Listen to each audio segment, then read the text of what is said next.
اور ایک روایت حضرت سلیمان بن سرد رضی اللہ تعالی عنہ سے مروی ہے، کہتے ہیں کنت جالسا مع النبی صلی اللہ علیہ وآلہ وسلم، میں حضور علیہ السلام کی مجلس میں بیٹھا ہوا تھا، دو لوگ تھے، وہ آپس میں الجھ رہے تھے، ان میں سے ایک شخص کا چہرہ غصے سے سرخ ہو گیا، رگیں پھولی ہوئی تھیں، اور ایک دوسرے کے لیے سب و شتم کا ماحول پیدا ہو گیا تھا۔ اللہ کے رسول صلی اللہ علیہ وآلہ وسلم نے ارشاد فرمایا، میں ایسا کلمہ جانتا ہوں کہ اگر یہ کلمہ پڑھ لیں تو ان کا یہ غصہ زائل ہو جائے گا، ان کی جو کیفیت ختم ہو جائے گی، اور وہ کیا ہے؟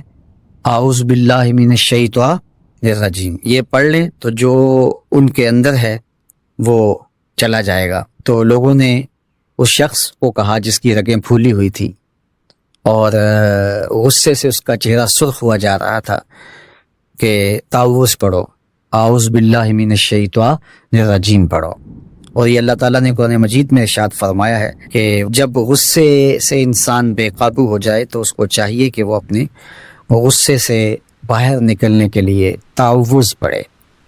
ایک روایت میں ہے اللہ کے محبوب نے ارشاد فرمایا، تم میں سے اگر کوئی شخص غصے میں آئے تو وہ خاموش ہو جائے، تو خاموشی سے غصے کا لیول نیچے آنا شروع ہو جائے گا۔ اور ایک روایت میں ارشاد فرمایا، جب تم میں سے کوئی شخص غصے میں ہو تو وہ کھڑا ہوا ہو تو وہ بیٹھ جائے، اور اگر اس کا غصہ اس سے زائل ہو گیا تو ٹھیک، ورنہ لیٹ جائے۔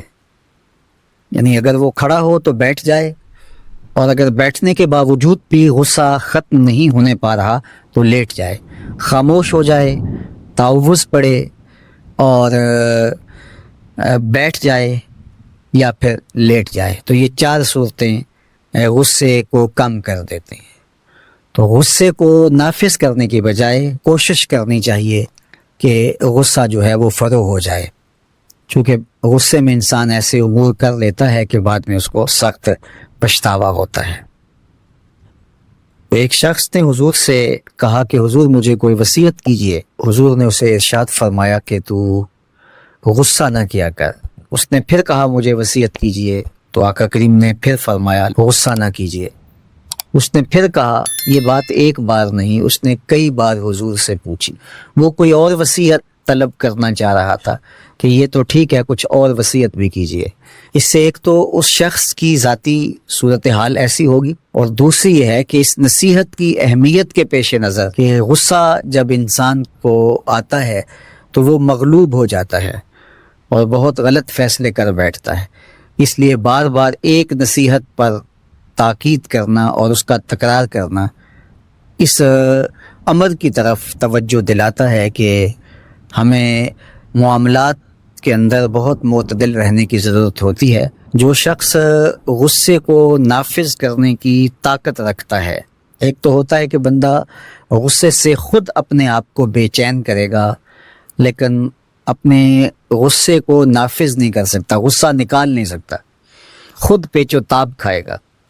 لیکن یہ وہ شخص ہے جو غصے کو نافذ کر سکتا تھا، اس کے پاس طاقت تھی، لیکن اس نے اس کے باوجود غصے کو ضبط کیا۔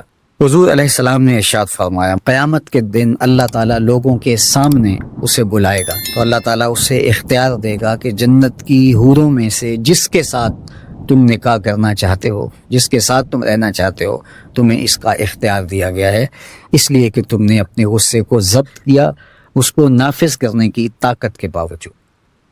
اس بات پہ بات ہو رہی ہے کہ ملک دیوالیہ ہو گیا ہے، یہ بتا نہیں رہے، پردہ اخفاء میں بات ہے۔ بعض ماہرین کہہ رہے ہیں کہ ملک دیوالیہ ہو چکا ہے، بعض کہتے ہیں کہ نہیں، ابھی ملک جو ہے وہ ڈیفالٹ ہونے کے قریب ہے۔ یہ بتائیں نہ بتائیں، ملک دیوالیہ ہوا ہے نہیں ہوا، خدا کرے نہ ہوا ہو، لیکن جو میں آپ کو کنفرم بتا رہا ہوں وہ یہ ہے کہ اخلاقی دیوالیہ پن ہو چکا ہے، اقدار کا اخلاقی دیوالیہ پن ہو گیا ہے، کردار کا اخلاقی دیوالیہ پن ہو گیا ہے۔ کسی زمانے میں نیکی پر دوڑ لگی ہوتی تھی، آج بدی پر دوڑ لگی ہے۔ لوٹ مار میں کون آگے بڑھتا ہے، بدکاری میں کون آگے بڑھتا ہے، گناہ میں آگے کون بڑھتا ہے، منافقت میں، مکر و فریب میں، دجل و تلبیس میں، جھوٹ میں کون آگے بڑھتا ہے، یہ دوڑ لگی ہے۔ تو جب یہ دوڑ اس کی لگ گئی ہے تو نتیجہ کیا ہونے والا ہے؟ معاشرہ تو لٹا ہوا ہے، معاشرے کے خط و خال تو دیکھو، جنسی بے روی، صنفی آوارگی، رشوت ستانی، بد اخلاقی، بد تہذیبی، منافقت، ریاکاری، تصنع، بناوٹ، تعصبات سے بھری ہوئی معاشرے کی زندگی، مذہبی منافرت، تشدد، ضعف الاعتقادی. ذرا آپ پورے معاشرے کا نقشہ دیکھیں، یہ ہم کھڑے کہاں ہیں اور اپنی شکلیں دیکھیں اس آئینے کے اندر تو ہمارے خد و خال کتنے مکروہ ہیں اور یہ کتنا مکروہ معاشرہ ہے. اللہ ہم پہ رحم فرمائے. ہم جو کر رہے ہیں، جو کرنے جا رہے ہیں، اور ایک تو ہوتا ہے کہ نقصان ہو گیا، لیکن نقصان کا ادراک ہے اور اس کے مداوے کی کوشش ہے. تو نقصان کا ادراک بھی نہیں ہے، اور لٹنے والے کو اس بات پہ ندامت ہی نہیں ہے کہ میں لٹ گیا ہوں. اگر اس کو ندامت ہو تو کوئی مداوع پھر ہی کرے گا نا، پھر ہی کوشش کرے گا کہ اس کا حل کیا نکالیں.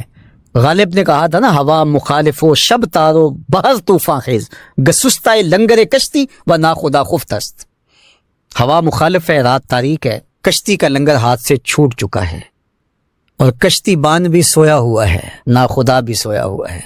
میری کشتی کو خدا ہی بچائے تو بچے، ظلمتیں ہیں یاس کی، شام ہے طوفانوں کی.